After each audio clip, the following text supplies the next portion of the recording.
toplamam. Ama yeni şarap da var evde. Gitsa. Здрасте. Ира çıkıyorsunuz mu? Açma oldu aradım. Hadi o zaman. Vane. Nasıl çıkıyorsunuz mu? Doluysunuz. Hadi o zaman. Мам, я бак банаш кости göster. Kim o Kosti? Saya bak vurma mam. Yazıyorsun adını. Yazıyorsun telefonunu.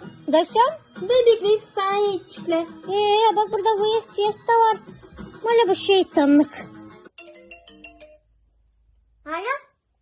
Здрасте. Ага, ben buradım. Uşağım.